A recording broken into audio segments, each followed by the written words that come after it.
everyone! This is Em and welcome back to my channel. Medyo matagal-tagal din tayong hindi nagkita and namiss ko kayong lahat. Kaya naman, in this video, tutulungan natin yung mga beshies natin na grabe mag-dysmenorrhea buwan-buwan. Ano nga bang mga pwede natin gawin para maiwasan yung dysmenorrhea or cramps at maiwasan din ang pag-absent either sa school or sa work?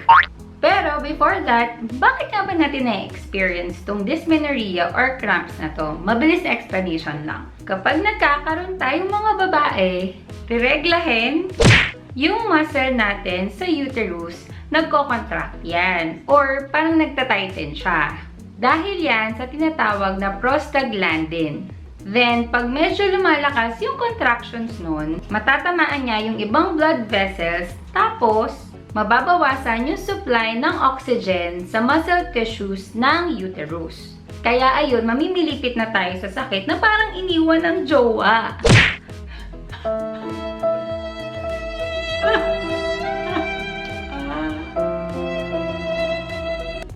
Pero, don't worry, because I got you covered. I have 9 easy and effective tips para maiwasan yung sakit na nararamdaman natin buwan-buwan. Tapos, pag lumabas ka, para ka lang model. Charot. Di nila ma-obvious na nireregla ka na pala.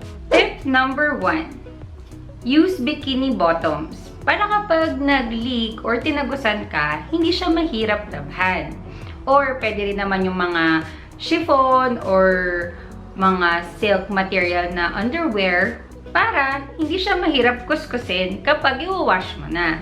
Number 2, wear dark colored pants or bottoms and wag na wag yung light colors para if in case na tinagusan ka, hindi siya masyadong obvious.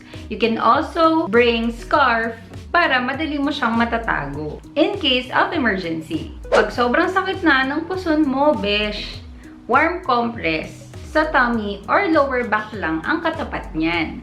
You can use hot water bottle or heating pad. All you need to do is to get yung glass bottle and then lagyan mo lang siya ng warm water, then you're good to go. Number 4, lie down on old towel pag matutulog ka na. Para just in case natagusan ka, di masasalo siya ng old towel.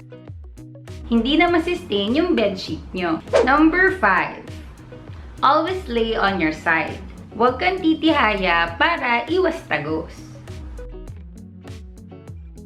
Number 6. Ito, favorite ko to eh. Use the 4-7-8 breathing method. This will help relax your body and you'll fall asleep faster. This technique promotes calmness and sobrang relaxation. Ganito lang yan, bes. Close your mouth and inhale through your nose habang nagka-count ka ng 4. Hold your breath and mentally count to 7. Open your mouth and exhale completely. Tapos gagawa ka ng whoosh sound, then mentally counting to 8.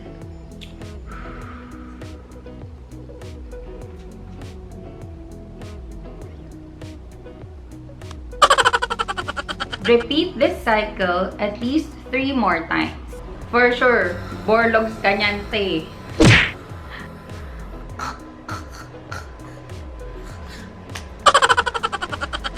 Number 7.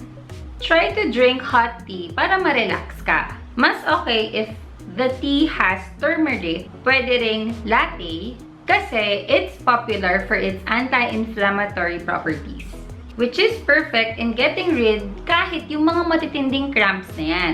Pero kung ayaw mo yung lasa nun, pwede ring ginger tea. Number 8. Stick to warm foods. Sabi nga sa studies, cold foods force the muscles near your ovaries and uterus to tense up. Tapos, nag-a-add siya sa cramps or pain. Number 9. Try to start doing most of these tips at least 1 to 2 days before your period starts. If you have regular period, or if hindi, most likely you will know naman.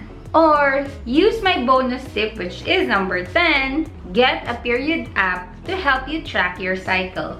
I use the app Flo to track my monthly period kasi nagpo-provide din siya ng useful tips para makatulong sa atin every month. O ayan, besh, masakit pa rin ba puson mo? Naku, baka ibang senyales na yan. Charot. Pero it's still best to consult your doctor lalo na kung hindi na tolerable yung pain na nararamdaman mo. That's it for this video. I hope you enjoyed and sana mayroon kayong mga natutunan to help ease the pain of cramps. Don't forget to like and subscribe.